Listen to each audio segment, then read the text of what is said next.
Just found out my wife cheated after 21 years of marriage. Don't know what to do next. My wife 46F and I 48M have been married for 21 years, together for 23 years, and have a 22-year-old kid. We've been experiencing some issues for the last year or so, and she's shown very little closeness or love in recent months. Unfortunately, I travel frequently for work, but I've recently tried to make things better by taking time off and making an extra effort to engage her, give her back rubs, hugs, and affection. But she just became more and more distant, eventually turning me down the last couple of times I tried to initiate. In the first 20 years of our marriage, she has never turned me down for any kind of intimacy. I've also been suspicious since she never puts her phone down and keeps it hidden. I eventually upped the courage to check the phone bill, and lo and behold, she's been calling and messaging numbers I don't know. There are thousands of messages dating back to last year, sent at all hours of the day and night, even on vacations.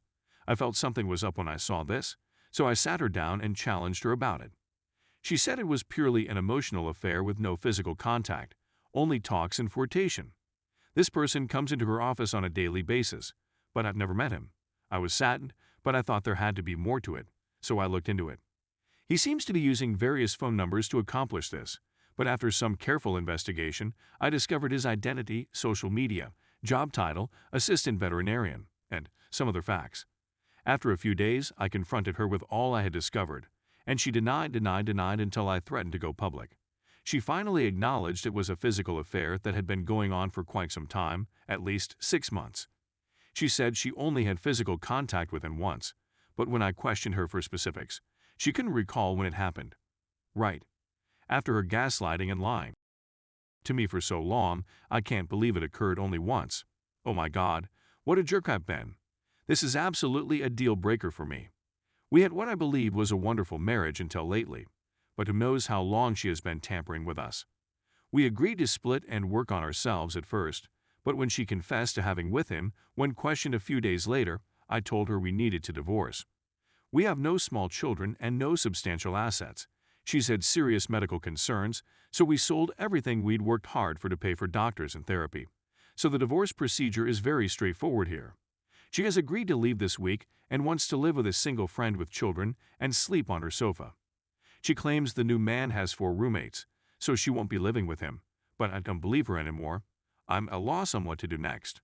Because we've been together for almost all of our adult lives, the pain and betrayal has left me extremely broken up. I'm genuinely mourning the marriage, and I hope we be able to work through it, but there's no turning back now. I'm very close to my son, and he is outraged that she has been cheating on him, but he clearly still loves his mother. This is where I could really benefit from some guidance. I really want to blow this thing up and tell our family and friends why we're breaking up. She is frightened that I will make everything public and has pleaded with me not to since it may ruin his life, and he's a lovely man, except for wrecking marriages in his spare time.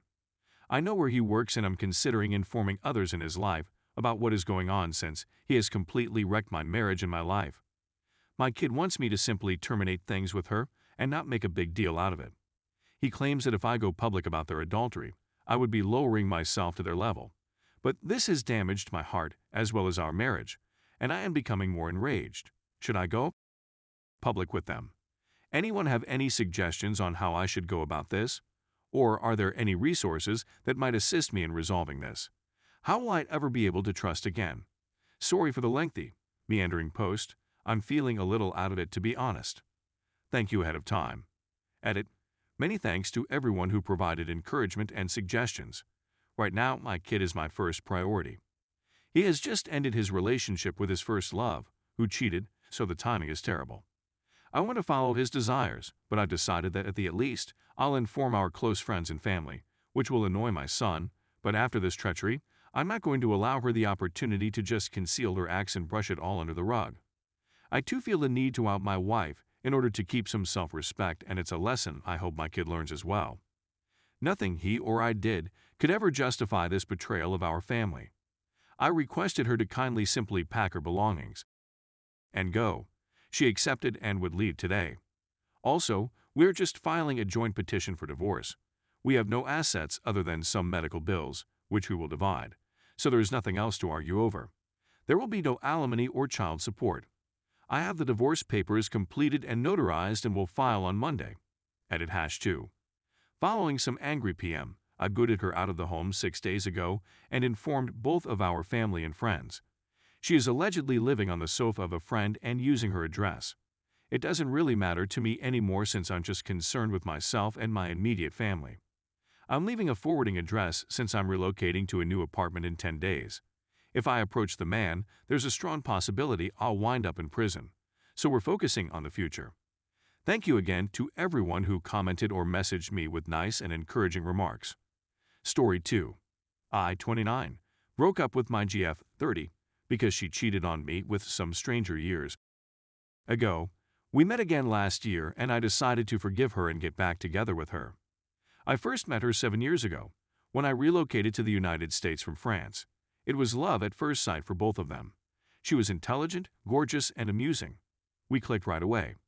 Because of the language barrier, my English was terrible at the time. I expected it would take some time for me to acclimate to my new life here. It still is, cultural shock, cuisine, and so forth. But she was the one who had always believed in me and knew I would be okay. That I'd like living here as much as I did in France.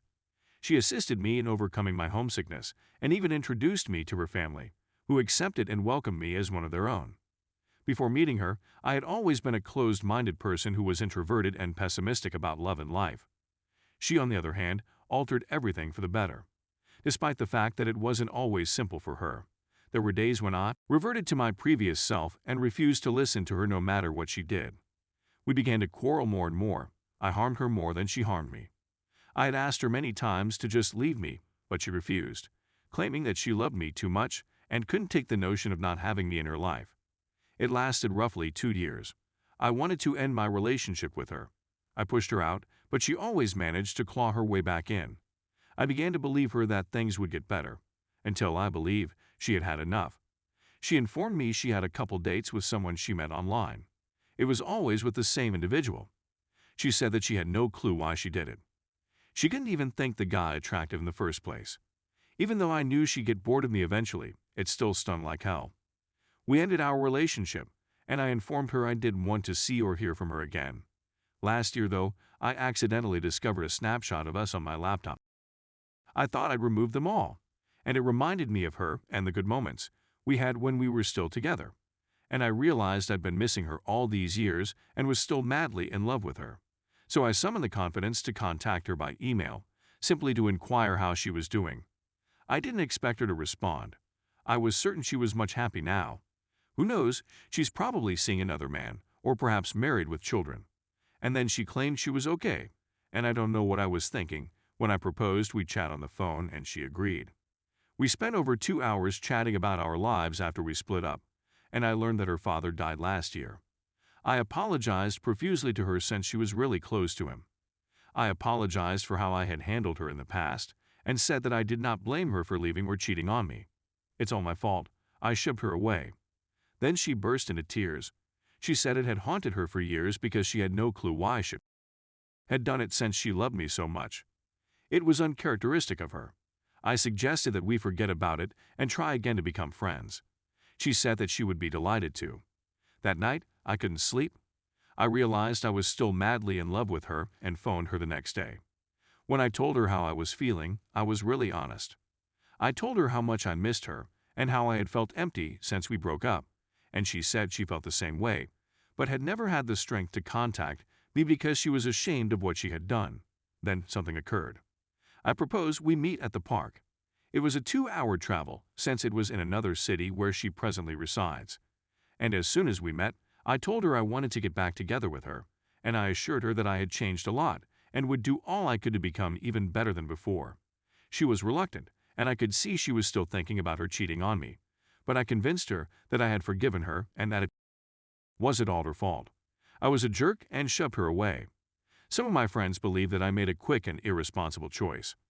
They reasoned that I was justifying her actions because I was still deeply in love with her, therefore turning a blind eye to her treachery. That, however, is not the case. I, for one, feel she simply cheated on me out of exhaustion. She couldn't abandon me because, as she stated, she loved me too much. So cheating on me would be a valid excuse for us to end things since we didn't have any other options at the time.